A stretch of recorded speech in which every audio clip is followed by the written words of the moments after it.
meus caros internautas. Olá, meus caros telespectadores. O programa Gente da Gente está no ar com Cláudia de Bulhões na sua casa. Muito obrigada por estar me assistindo. O programa Gente da Gente é cultura, porque onde tem cultura, o Gente da Gente está presente.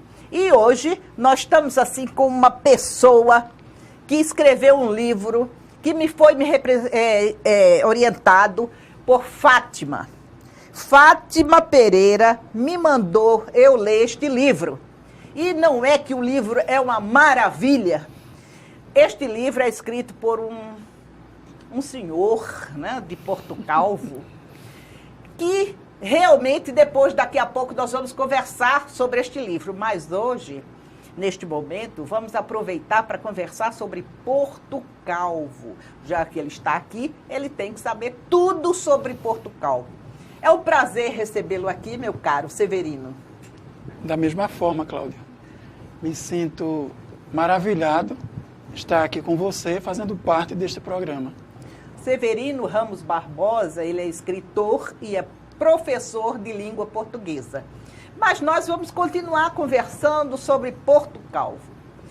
Severino, você é filho de Porto Calvo? Olha, na realidade eu sou filho de Maragogi.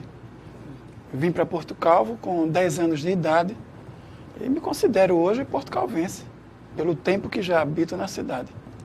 Porto Calvo tem quantos habitantes? Olha, mais ou menos 30 mil.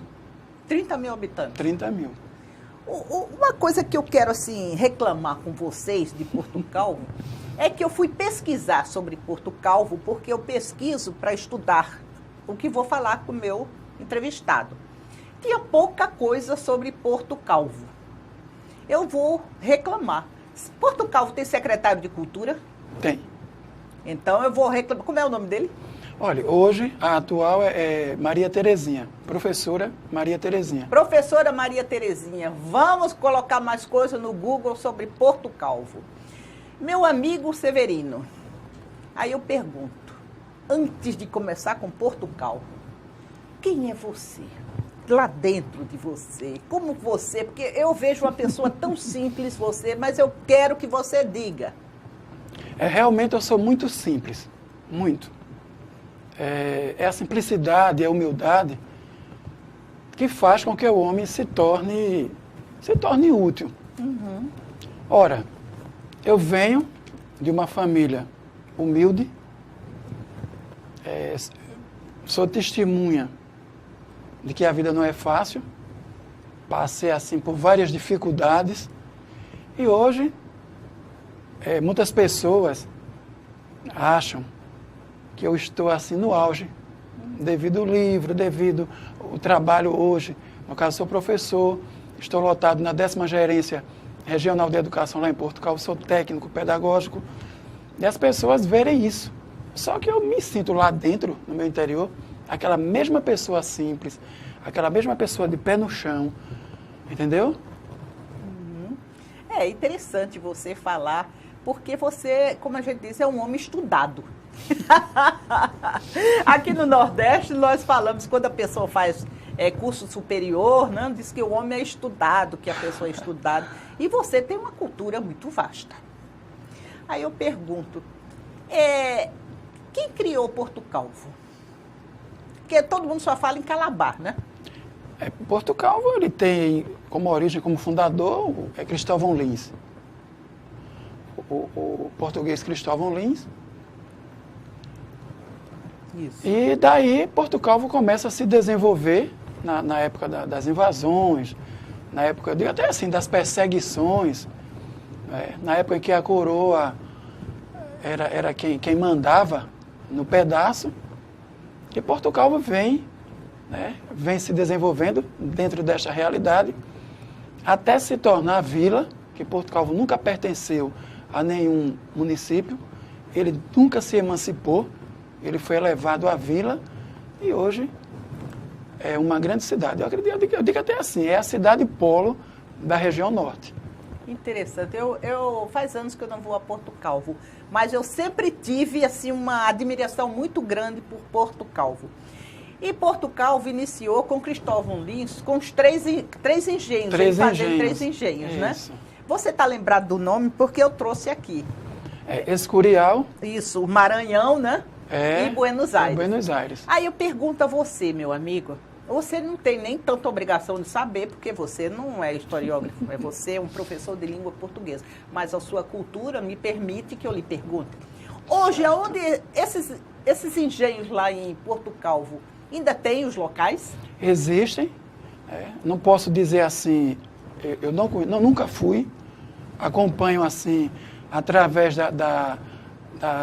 do blog, eu digo assim, do site da prefeitura, entendeu?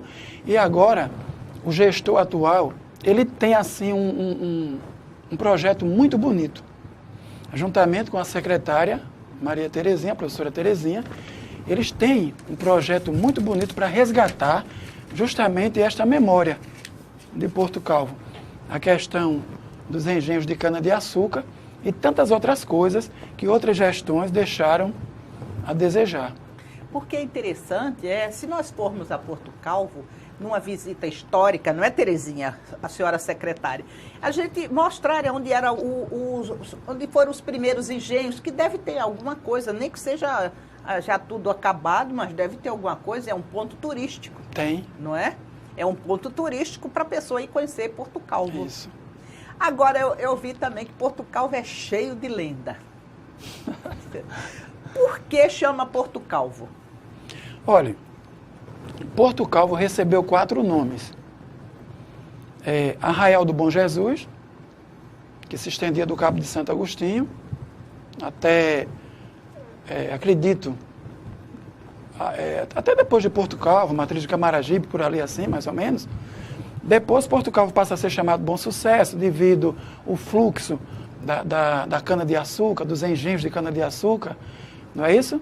Depois, Porto Calvo passa a ser chamado Santo Antônio dos 4 Rios, porque ele é banhado por 4 rios, Rio Mucaitá, Comandatuba, Tapamundé e o Rio Manguaba. E, na época em que as barcaças, né, elas vinham de Porto de Pedras e atracavam lá no Varadouro. Varadouro é lugar onde se atracam as embarcações. Elas traziam açúcar, elas traziam mercadorias, entendeu? E às margens do Rio Manguaba morava um senhor, um preto velho calvo. Isso. E aí eles diziam o seguinte: vamos para o Porto do Calvo. Olha. Né? O porto que pertencia ao velho calvo. Porque antigamente a pessoa careca era calvo, Isso. né? É careca, é calvo. Atualmente, Porto Calvo, a origem do velho calvo. Interessante, viu, meu telespectador? Você agora já sabe por que o nome Porto Calvo. Se é que você não sabia, né? Graças a meu amigo Severino. Severino, você conheceu, já viu a serpente? Essa serpente é famosa. Olha, a Cláudia, serpente adormecida. Olha, Cláudia, a serpente da cidade de Porto Calvo, ela tem, assim, uma repercussão grande. A escritora Marluce Salvador, ela escreveu um livro intitulado A Serpente Adormecida. Entendeu? E eu acreditava, quando eu era pequeno, claro, eu acreditava que havia uma serpente, a cabeça da serpente, ela ficava debaixo dos pés do altar da padroeira Nossa Senhora da Apresentação, e a cauda se estendia por um túnel que ia para o porto, denominado Porto do Sino. E ela estremecia, e como o túnel passava por baixo da cadeia pública, os presos sentiam estremecer. E é verdade isso? Olha, eu acredito, se eu disser que é mentira, eu vou apagar a memória de Porto Calvo, não é isso? Mas diz também que se essa serpente aparecesse, Porto Calvo ia ficar sob as águas do Rio Manguaba, né? Ia ficar submerso. Eu acho isso maravilhoso, essas lendas, essas histórias. Isso faz com que a cidade fique histórica. Isso. Não é? E é isso que as cidades têm que resgatar. São suas lendas, são suas histórias.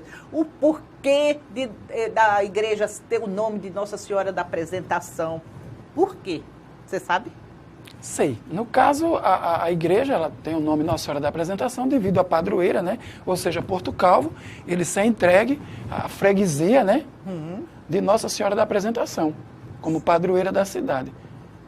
Entendeu? Certo. Daí, ser chamado Nossa Senhora da Apresentação. Então, a freguesia de Porto Calvo, na época, eu digo assim, a igreja, quando eu digo a igreja com I maiúsculo, né, entregou a freguesia de Porto Calvo sob a proteção de Nossa Senhora da Apresentação. A igreja está bonita, está bem tratada? Olha, precisa de mais cuidado, ou seja, a igreja antes, ela tinha um brilho, né? Ela tinha uma visão linda, maravilhosa, e passando por reformas, né, acabou que hoje, quem conheceu a igreja de Nossa Senhora da Apresentação naquela época, quando chega hoje, se choca. Ainda tem muita festa no dia 21 de novembro? A festa Senhora, né? sagrada.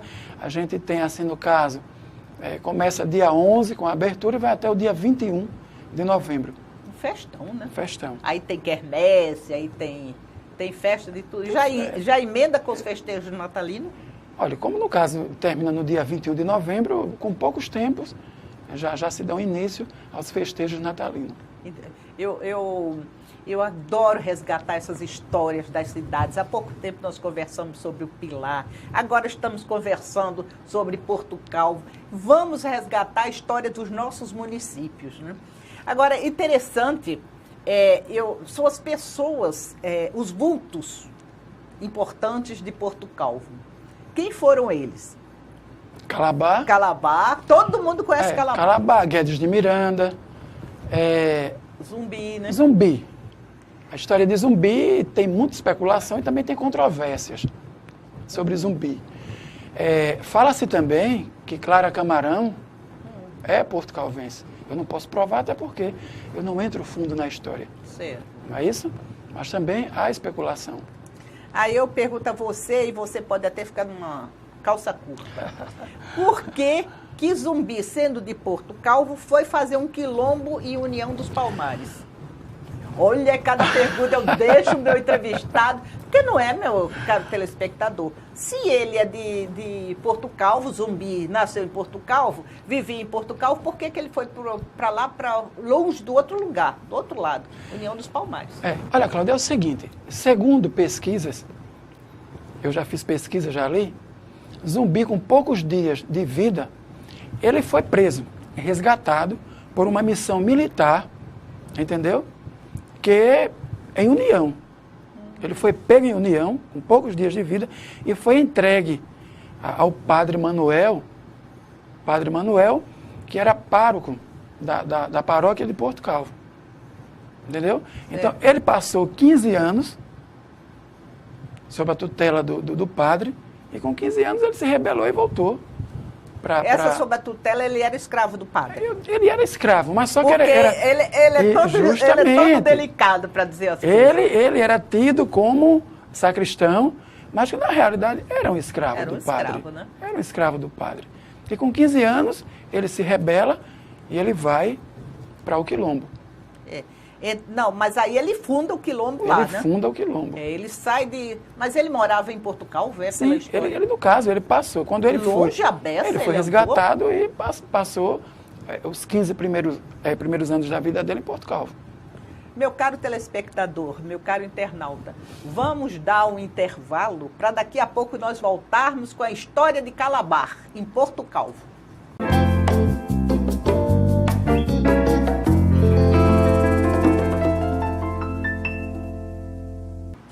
Caro telespectador, caro internauta, o programa Gente da Gente voltou na sua casa, apresentado por Cláudia de Bulhões, porque onde tem cultura, o Gente da Gente está presente. E hoje nós estamos entrevistando uma pessoa de Porto Calvo que tem um livro maravilhoso, O Veneno Nosso de Cada Dia. Mas antes nós estamos, claro, querendo saber sobre Porto Calvo, não é mesmo, Severino? Certo. Então nós estamos conversando sobre os vultos importantes de Porto Calvo. Guedes de Miranda, a gente vai passar assim por cima e vamos para Calabar. Certo. Calabar é uma figura muito controvertida ainda na nossa história, né? Porque dizem que ele defendeu os holandeses e brigou com os portugueses. Você faça um resumo do que você sabe lá em Porto Calvo, do que pensam sobre Calabar. Olha, a história de Calabar, como você falou, né, há controvérsias, há especulações, mas no meu ponto de vista, Calabar, ele teve uma ideologia. Ora, os portugueses viram em Calabar, ele como um senhor de engenho, uma das pessoas mais poderosas da região. Os portugueses viram Calabar, eu acredito, esse é o meu ponto de vista, como um trampolim. Ou seja, para que ficasse à frente das tropas, entendeu? Para que desse aquele apoio, para que os portugueses pudessem vencer o inimigo, no caso, os holandeses. Acontece que Calabar começa a analisar o ponto de vista dele no caso, não é isso? O que cada um, os dois lados, oferecer, o que os dois lados tinham para oferecer para Porto Calvo. É verdade. Então, todo mundo sabe que os portugueses aqui, o interesse era depenar o Brasil. Era levar. Porque quando a família real veio para o Brasil, eles vieram tangidos, com medo de Napoleão Bonaparte, que já vinha conquistando a França, não é isso? E também prestes a invadir Portugal. Isso. E a gente sabe que a família real não era aquela família corajosa, não é isso? E corre para o Brasil. Com medo de Napoleão. Com medo de Napoleão. E aqui, viu aqui tanta coisa inexplorada, ouro, muito ouro, e eles viram isso aqui como uma tábua de salvação para a realidade portuguesa. Isso. Já Maurício de Nassau tinha outra ideia. Ele gostava tanto do Brasil e tanto de Portugal que ele queria fazer disso aqui uma segunda Holanda, né? Pronto. No caso, quando Calabar ele começa a ver essas realidades, interpretar, até porque era um homem culto, inteligente, né, para a realidade da época, ele viu que os holandeses, à luz da interpretação dele, os holandeses eles tinham, no caso, a Europa, berço da civilização na época, não dizendo que Portugal também não era, mas que a Europa, né, a Holanda, ele tinha mais o que trazer... Até o interesse dos holandeses, através de Maurício de Nassau, para o Brasil, né? Para o Brasil. Era bem diferente. Não Os outros só queriam levar o ouro para o Brasil. Justamente. E a tropa de Matias de Albuquerque né, queria simplesmente... Vamos no popular. Passar a mão. Passar a mão. E reerguer Lisboa. Não é isso? Então, eu acredito que Calabar não é traidor. Eu respeito a ideologia de Calabar. Então, Calabar se passou para o lado de quem ele via que tinha méritos para Portugal, ou seja, para o Brasil. Interessante. E Calabar era filho de uma índia. Você me conteste, viu? Porque eu gosto muito de estudar, de história. Ele era filho da Ângela, né? Ângela Álvares. Ela não era negra, ela era índia. E tanto assim que dizia que Calabar era mulato, Calabar não era mulato, era caboclo. Porque era filho de índio com branco, com português. Certo. E ele ficou muito bem, ele conseguiu, com essa origem simples dele, ser senhor de engenho, ser senhor de terras. Não foi verdade? Não é? Conseguiu. Certo. E aí a gente vai fazer... Aí quando Portugal viu, chamou ele de traidor, porque ele estava lutando para os holandeses. Não é por aí? Justamente. Aí eu quero que você me conte como é que foi essa morte de Calabar, que eu acho terrível. Olha, Cláudia, todo mundo sabe que Calabar foi enforcado. Isso. Até porque era a forma de punir na época. Isso. Temos o exemplo de Tiradentes, não é isso? Isso. E também Calabar, enforcado, esquartejado, não é isso? E os pedaços, eu digo assim, colocados em postes, em estacas, pelas ruas principais da cidade. Tá? E a gente sabe que a vida dele, a morte dele. Deve ter sido uma coisa muito triste, né? Muito triste, mas muito macabra, né? Muita malvadeza, não é isso? E, mais uma vez eu digo, eu não vejo que Calabar foi traidor. Até porque depois de Calabar, quantas traições.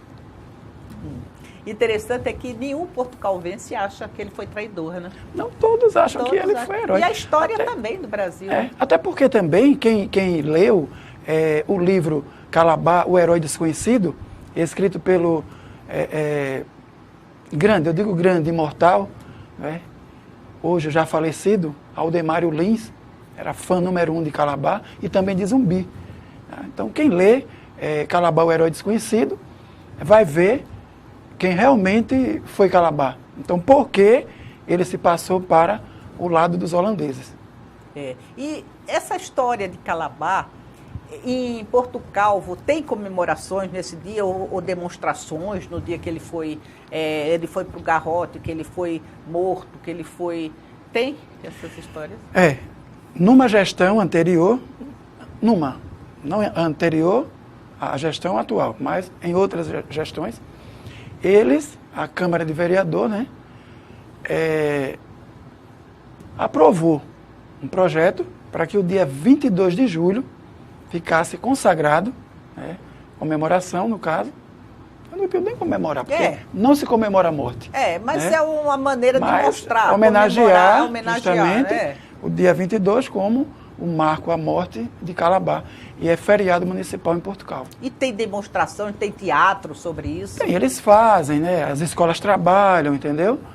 E fazem desenvolvem várias ações para comemorar esse dia. Mas deveria ter mais, né? Eu acredito que agora com a nova gestão vai ter, sim.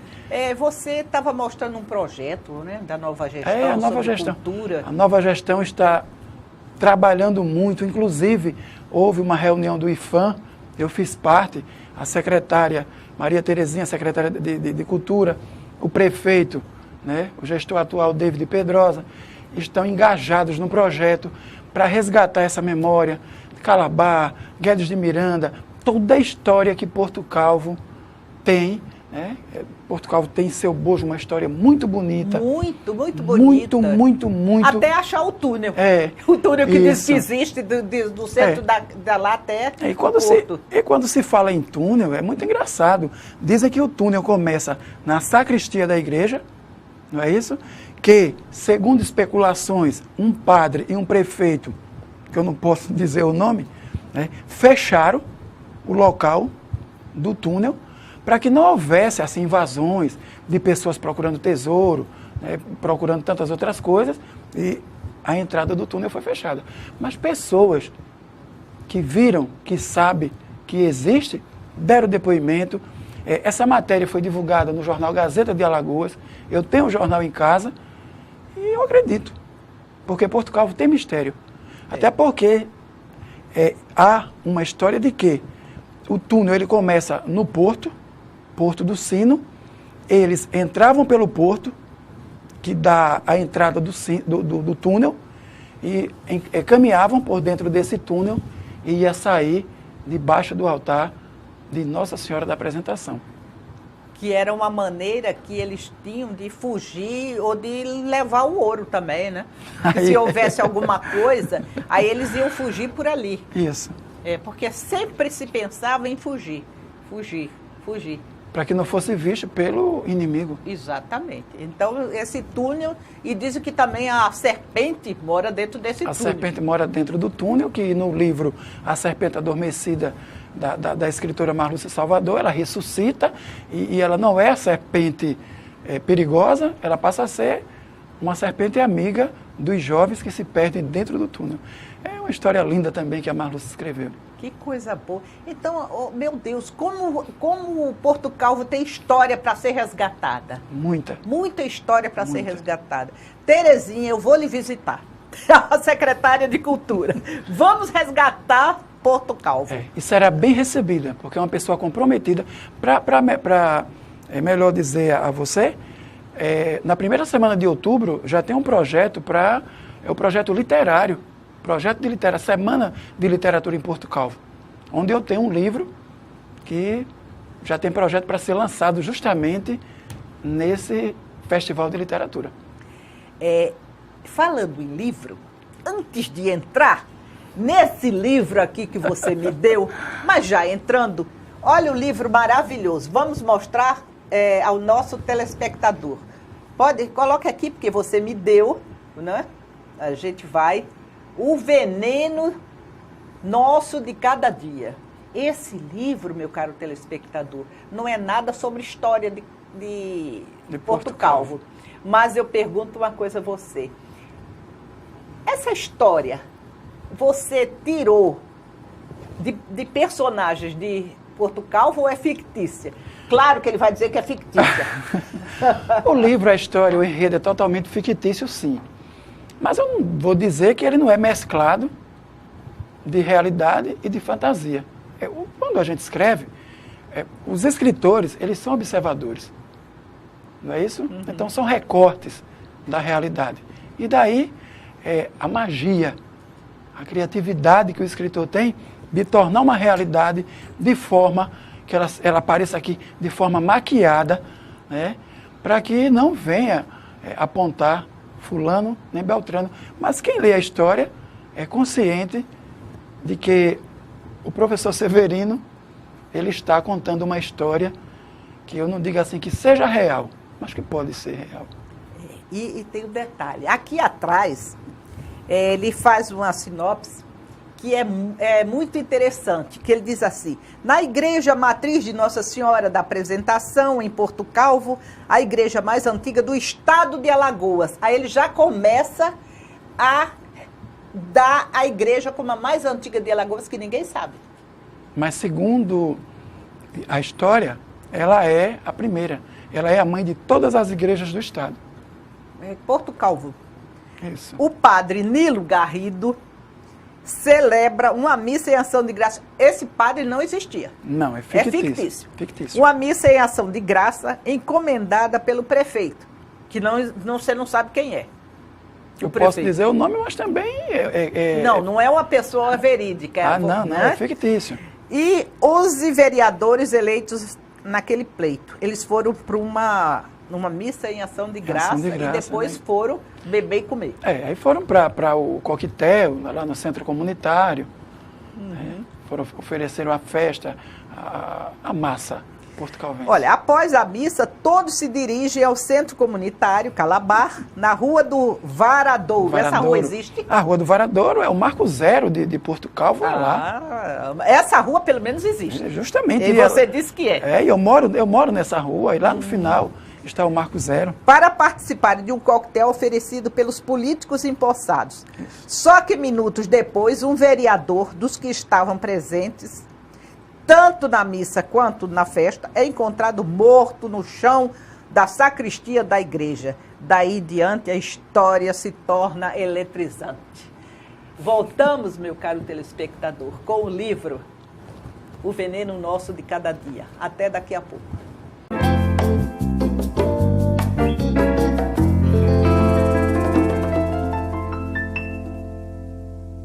Caro telespectador, caro internauta, voltando nessa maravilhosa entrevista com o meu amigo Severino Barbosa, de Porto Calvo, que escreveu o livro O Veneno Nosso de Cada Dia. Nós vamos conversar sobre o livro, mas antes eu vou oferecer ao meu amigo aqui a revista cultural Gente da Gente, viu? Que é uma revista que nós editamos praticamente uma de 4 em 4 meses. Certo. Essa é para você. Muito obrigado.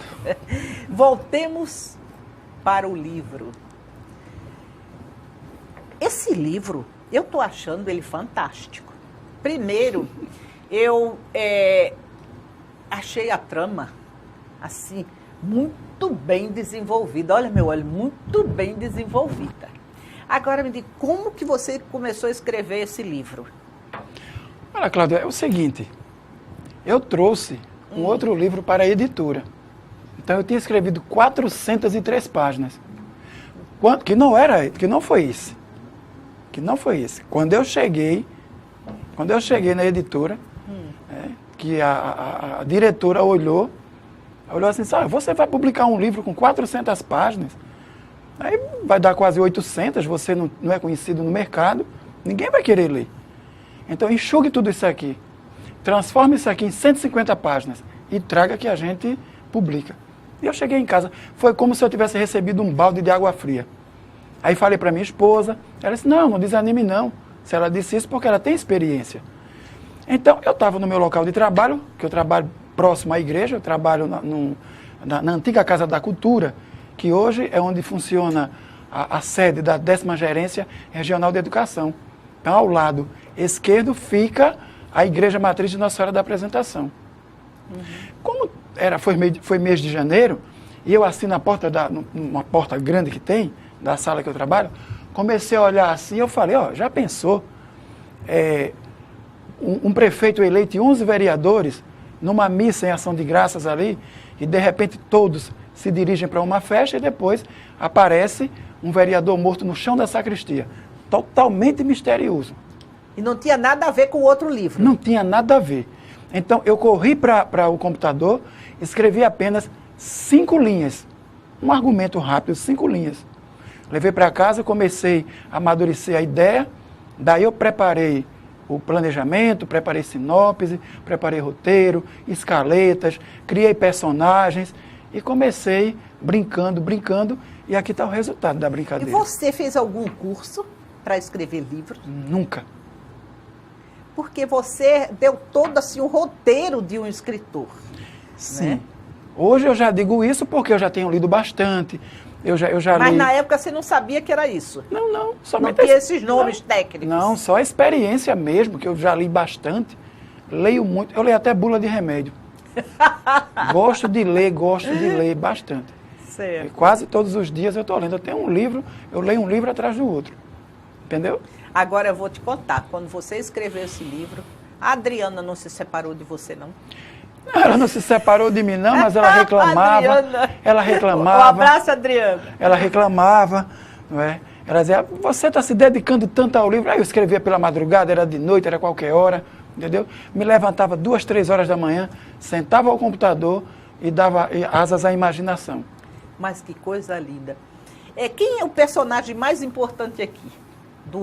O veneno nosso de cada dia. Olha, se eu disser, ninguém acredita. Porque todo mundo, quando se depara com a morte do vereador, quem matou? Quem matou? Quem matou? E você fica naquela expectativa e no final, né? Não posso dizer, não posso Claro. falar. Mas aqui tem um personagem aqui muito importante. É Dona Tertuliana Mesquita, uma pessoa de 80 anos de idade, que ela tem uma grande influência aqui nesse livro. Que é a mãe do prefeito, sogra da primeira-dama, que ela não passa despercebida aqui. Mas olha só, o vereador foi assassinado. Ele foi assassinado. Foi assassinado na igreja. Na igreja. Certo. Por vamos dizer assim, o que assassinou, você pode falar que foi o delegado, ou que foi o soldado. Foi um soldado. Sim. Que é o autor material, foi quem executou. Isso. Mas tem um autor intelectual por que trás. Esse ele não vai contar. Não posso dizer de jeito nenhum. Isso. Aí como é que ele matou esse... Bem, é o seguinte, ele chega num ajuste de conta porque ele oferece, todo mundo sabe que o político na época de eleição, né, ele é capaz até de vender a própria alma ao demônio, ele quer dinheiro, ele quer investir. E a gente sabe que hoje só ganha eleição quem tem. Quem tiver dinheiro. Quem tem dinheiro, quem não tem, nem se arrisque. E ele se viu numa situação de que ele precisava de dinheiro. Então alguém aproveitou da ocasião, passa esse dinheiro todo para o soldado, que se oferece a ele como agiota, né? E ele procura saber de onde esse dinheiro, fulano. E o soldado, não importa. Ele pega esse dinheiro, só que não tem como pagar. No dia ele não tem como pagar, mas ele consegue uma parte e marca o encontro totalmente, ou seja, lá na sacristia da igreja, entendeu? Então lá se dá o recebimento da metade do dinheiro, próprio vai até o altar, tem a ideia de passar a mão na coroa da santa, porque muito valiosa, uma coroa de 18 quilates, né, com 10 pedras. O soldado ou o vereador? O vereador, né, com 10 cravejadas, com 10 pedras de rubi. Isso existe? Fictício. A coroa existe. Agora essas pedras, né? Todas essas pedras preciosas tiradas da sua cabeça. Foi alguém que inventou, né? O escritor, ele inventou. Então, ele faz o seguinte, pega essa coroa e fica por conta do resto do débito. O soldado diz, não, eu não toco na coroa, eu não quero que o pecado recaia sobre mim, mas que recaia sobre você. E ele vai lá tranquilo, né? Pega, entrega a coroa e daí para frente é uma trama paralela que se entrelaça com a principal. Quem quiser adquirir este livro, como faz?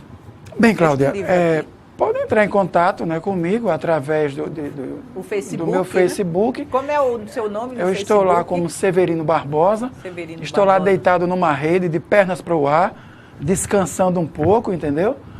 Eu estou lá, Severino Barbosa. É só entrar e através do Message pode fazer... Mostrar a intenção de comprar. Mostrar a intenção de comprar. Olha, eu ao ler esse livro, eu achei fantástico. Inclusive, você tem um capítulo que você fala assim, igual a um carretel de linha, o novelo começa a se soltar. É na hora que vai desenrolando o trama para saber quem foi. Até porque a novela de TV, ela é novelo. É um novelo que vai se desenrolando a cada dia. Então, isso aqui é uma novela. Entendeu? Isso é uma novela. Então, o novelo vai se desenrolando até chegar ao desfecho. Olha, agora eu quero que você fale mais. Você está querendo muito que as pessoas vejam o livro, mas as pessoas querem saber mais. Fica à vontade, o que pergunte. A carniça se espalha pela cidade? Quando que a carniça se espalhou pela cidade? A carniça que se espalha pela cidade é justamente o disse-me-disse do enredo. O que é que tem aí? A gente tem política, a gente tem tráfico de droga, a gente tem prostituição. Tem travesti. Entendeu? A gente tem travesti. Tudo no livro. Tudo a gente tem. A gente tem o quê? A gente tem policial sério, fardado, mas que na realidade tem casa com travesti. Entendeu como é? Isso, quando eu digo a carniça, né, porque é aquilo que está ali fechada. É o veneno. É o veneno, é o saco do lixo que se rompe. É o lixão pegando fogo. É a carniça exalando pela cidade. Que coisa interessante. E isso tudo você tirou da sua cabeça? Sim. Totalmente da minha cabeça. Aí você foi uma coisa bem atual, bem política, quando escreveu: enquanto uns procuram provar a sua inocência, outros procuram tirar proveito da situação. Sim. No caso... Houve delação premiada aqui? Olhando direitinho, né, eu acho que deve haver. Olha, no caso, esse capítulo se refere a gente tem um vereador, ou seja, a gente tem um vereador que foi assassinado, então ficou uma vacância. E tem alguém que quer assumir a vacância. Eita, já sei, foi esse que mandou matar. Não precisa... Amém que todos pensem e chegue lá no final e saiba quem foi. Não é isso? Mas aí ele quer, e por direito, ele tem direito, até porque ele é o primeiro suplente, entendeu? E ele vai mover mundos e fundos até conseguir assumir a vacância. E totalmente demagogo, porque a palavra demagogia, ela está aí nas páginas da política, do dia a dia, e aqui também. Aqui também, e aqui é veneno, é o veneno nosso de cada dia mesmo, bem destilado. Me diz uma coisa, como é que o soldado se envolveu com o travesti? Isso é engraçado, isso foi numa noite de São João, ele vinha, né, na rua fora, e de repente o travesti está com os olhos coçando de fumaça devido às fogueiras de São João, e esbarra nele. E ele faz assim, aí você está doido? Tem até um, que eu não quero nem dizer, quem lê vai ver, né? Aí a forma como ele se dirigiu ao travesti, o travesti diz, menino, quanta bravura, e aquela coisa toda. E ali ele sai, e o travesti é ousado, né? Porque sabe como é, são ousados, e eles gritam, Antenor, tu sabe onde eu moro? Isso é uma cantada. Uma cantada, isso é diretamente mesmo. E eles falam, eu sou espada, eu não gosto de tal coisa. Aí ele faz assim, qualquer coisa, tu sabe onde eu moro. Me procure. E o soldado sério vai embora. E quando o travesti está deitado, ele diz mais, eu fiz lá umas comidas típicas de São João, se você quiser fazer um lanche, apareça. Que cantada bonita, né? E ele tem, né? E ele vai, ele bate lá na porta, e o travesti, quando abre a porta, é ele. Eu vim aqui fazer um lanche porque não tem mais lanchonete aberta. Veja, né? E daí começa o primeiro encontro, como no livro está escrito, né? do primeiro encontro, as paixões. Do primeiro encontro, as paixões envolventes. E se envolvem. Agora, tem um preço. Esse envolvimento do travesti com o soldado, ele tem um preço. Ele paga um preço muito alto. No caso, a ametista cara de gato. A ametista é o travesti. É o travesti. Mas tem outro travesti, não tem? Tem Afrodite Terremoto. Afrodite Terremoto. Terremoto, que é a Gente, esse livro ninguém pode deixar de ter, não. Esse livro do escritor Severino Ramos Barbosa, se você quiser, vai no Facebook, lá, procura Severino Barbosa e vai pelo Messenger da intenção de comprar, Tranquilo. que ele entra em contato, ou ele manda pelo correio, ou ele lá resolve como é que vai enviar. Tranquilo. Né? Mas como é o nome do segundo travesti? Afrodite Terremoto. Afrodite Terremoto. Que... Nós vamos para o nosso intervalo com Afrodite Terremoto, voltando daqui a pouco para nós sabermos do que se trata Ametista e Afrodite Terremoto. Até daqui a pouco.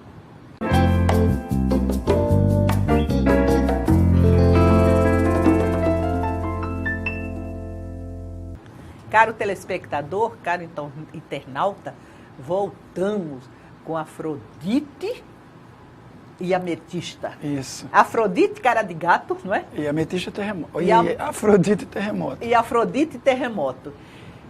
Personagens do livro de Severino Ramos Barbosa, O Veneno Nosso de Cada Dia. O Veneno Nosso de Cada Dia. Esse livro, se você quiser adquirir, vá no Facebook, procure Severino Barbosa e mostre sua intenção de comprar, porque ele está sendo comercializado. Antes de a gente continuar aqui, você também faz parte da Academia de Letras de Porto Calvo. De Porto Calvo. Fala um pouquinho sobre a academia, Porto Calvo. Quem é o presidente?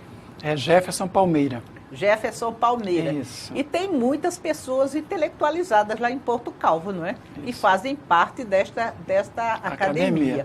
Essa academia é o que pode também, junto com a Terezinha, alavancar a cultura de Porto Calvo. Certo. Não é mesmo? Pode sim. Ela pode sim. Nas reuniões que vocês tiverem, da academia de Porto Calvo, também é de história. E arte também. De arte e de história já é uma maneira de resgatar. Isso. É Jefferson. Jefferson Palmeira. Você que é da Academia de Porto Calvo, vamos junto com a Terezinha, né, Terezinha, né? A secretária Maria Terezinha, resgatar a história de Porto Calvo. Porque o meu amigo aqui já está dando um depoimento sobre Porto Calvo, que todos vão querer conhecer Porto Calvo. Mas lá não tem guia para levar para os pontos históricos? Tem? Tem. Tem? Tem. As pessoas que trabalham na Secretaria de Cultura se dispõem a acompanhar. Aí marca, né? Telefona para a Secretaria de Cultura. Muito bom, eu vou a Porto Calvo conhecer as coisas, mas eu quero ver a serpente. Vai procurar o túnel e vai encontrá-la. Alguém aqui do seu livro viu a serpente? Não. A serpente não entrou. Você tem medo da serpente? Olha, eu tinha quando eu era criança, hoje eu não tenho mais, porque ela está dentro do túnel, o túnel está fechado. Então... Olha que coisa interessante, não é? Mas o veneno nosso de cada dia. Os travestis. Todos dois se envolveram com o soldado? Olha, é o seguinte, eles entram em atrito justamente por causa do soldado. Soldado! Não é que seja uma questão de namoro. Certo. Enquanto a ametista cara de gato é amante, é o travesti amante, a outra... Quer dizer que o soldado gostou mesmo da ametista, né? Isso, porque, no caso, ela se torna uma presa fácil, porque ele é o maior traficante de droga. Opa, peraí, para.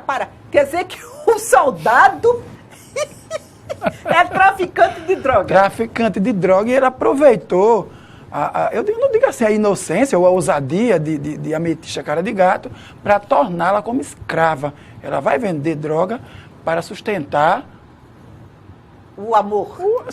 O amor. Sustentar o império dele. O veneno nosso. É veneno. De cada dia. Aí a gente está entendendo o porquê do título. O porquê do veneno. E a outra? A outra, no caso, desaparece um dinheiro lá numa cena e a ametista que está cega de amor pelo soldado acha que foi a colega, a outra travesti. E tem uma briga lá, eu digo assim, um arranca-rabo lá no meio no centro da cidade, acabam se estapeando, e a outra sai toda desgraçada, toda arranhada. Então vai para casa e quando ela consegue colocar a cara na rua, vai diretamente denunciar tudo ao delegado. Aí é quando se descobre que ele é traficante, que a ametista vende droga para ele. A ametista vai ser presa e um par de luvas pretas vai asfixiar a coitada da Terremoto, da Afrodite. Que denunciou. Aí a Afrodite morre asfixiada, roxo de goela. Tem até crime. Isso, crime. O segundo crime, né? É o tem segundo, dois crimes. E na hora da morte ela se urina todo e o dono das luvas olha para ela assim e diz, né? Que você foi ousada. Você jogou titica no ventilador. Então agora engula. Né? E ela se vê ali até... Mas ela viu quem matou. Ela viu o rosto Só de quem nós matou. que lemos é que não sabemos, não né? sabe, Depois é que vamos saber. Vai interpretar, porque até quando se descobre tudo, se sabe quem foi. Gente, que livro interessante. Muito interessante.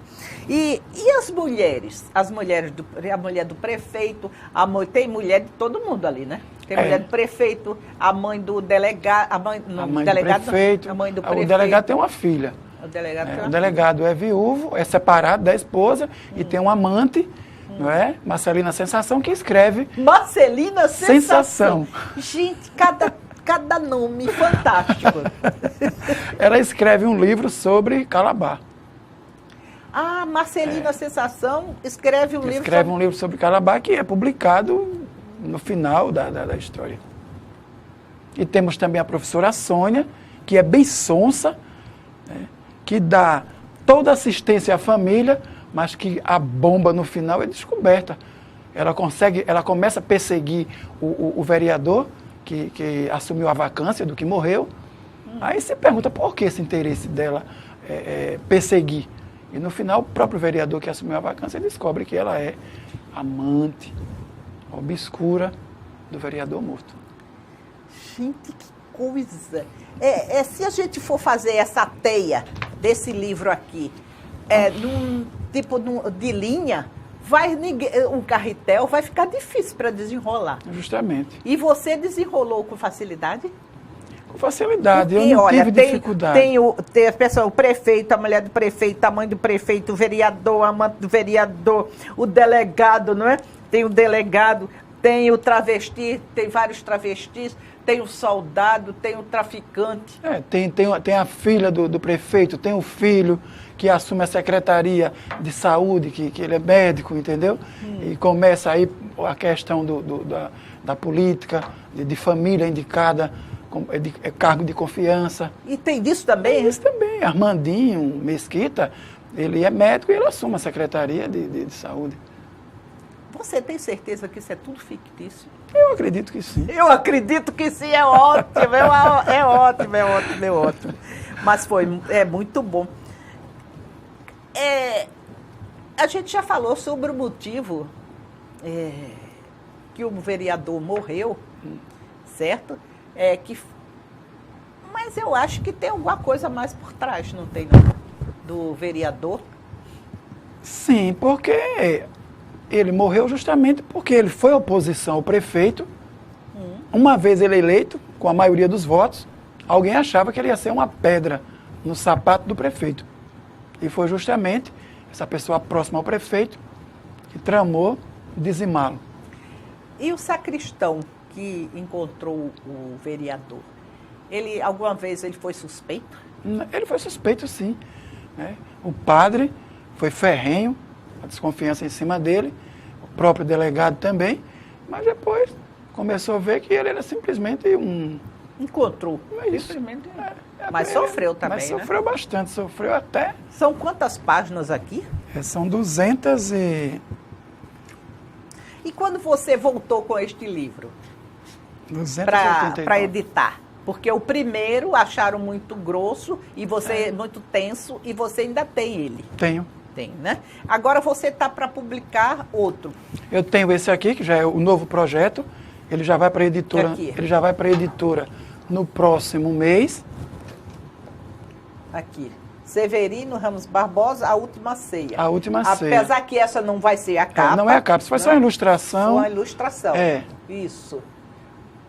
Quer dizer, e esse aqui, eu não gostaria de entrar nesse, não. Porque esse porque aí... esse aqui a gente está querendo, esse justamente. aqui, não é? Isso aqui sobre o veneno nosso de cada dia. Isso aqui é projeto. Projeto. Isso. Projeto. Mas você também já escreveu em poemas, né? No caso, eu tenho vários poemas escritos e eu participei. O homem é bom mesmo, viu? O homem é bom.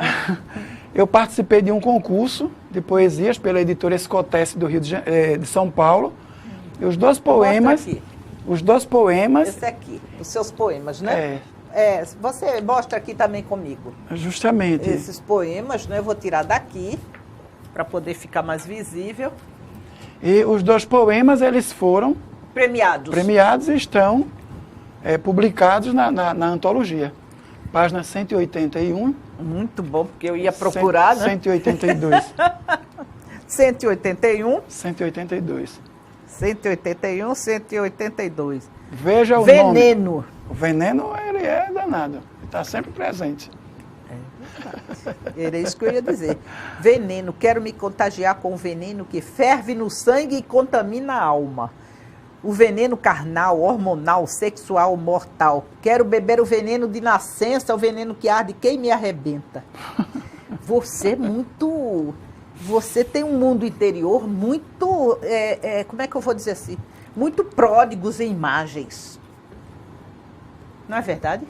Sim. O seu mundo interior é muito pródigo em imagens, porque os seus poemas são muito densos, são muito... Profundo. É muito profundo. Você sofre sofre muito? Você é uma pessoa que emocionalmente sofre muito? Olha, eu acredito que isso aí é fruto de vivência, né? Também a questão da minha infância, da minha adolescência. Né? E vamos que vamos. Não, mas tem pessoas que são muito sensíveis. Eles vivem o que escreve. Você vive o que escreve? Poemas, sim. Os poemas. Certo. E você, em casa, você é apoiado para escrever? Tenho apoio. Da Adriana? A Adriana é a maior incentivadora. Inclusive a minha secretária particular, que é quem comercializa, é quem marca entrevista nas rádios. Está sempre do meu lado. Beleza. Muito bom. Qual o capítulo aqui que você achou mais difícil de escrever? Foi o desfecho. Eu digo até assim, o penúltimo. Quando a casa resolve cair? Ou é depois? Penúltimo aqui, o Armagedon ou o juízo final. Esse é o penúltimo. Esse aqui é o penúltimo, é quando tudo se revela. Certo. Não é isso? Severino, você sabe que foi maravilhoso e está sendo maravilhoso. O que você gostaria de dizer para os internautas e para o telespectador? Qual mensagem você gostaria de mandar para lerem seu livro? Eu deixo cada calça curta, né? Por que eles devem ler o seu livro? Olha, primeiro porque é um livro bom, como você frisou, entendeu? É um livro, é uma trama assim, bem tecida, entendeu?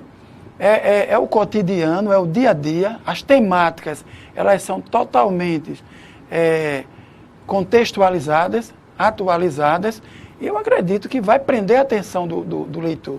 Pessoas que nunca falou para mim que tinha conseguido ler um livro, leu dentro de 2 dias. Eu quase li num dia. Alguém leu leu assim, durante um dia, leu o livro todo. Interessantíssimo.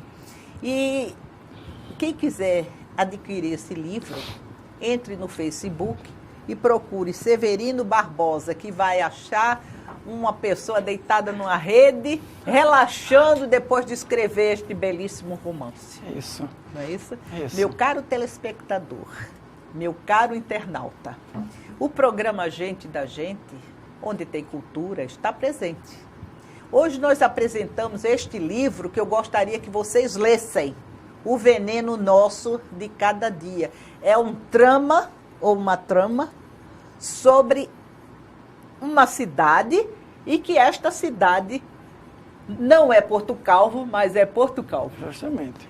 Meu telespectador, meu caro internauta, muito obrigada e até o próximo programa.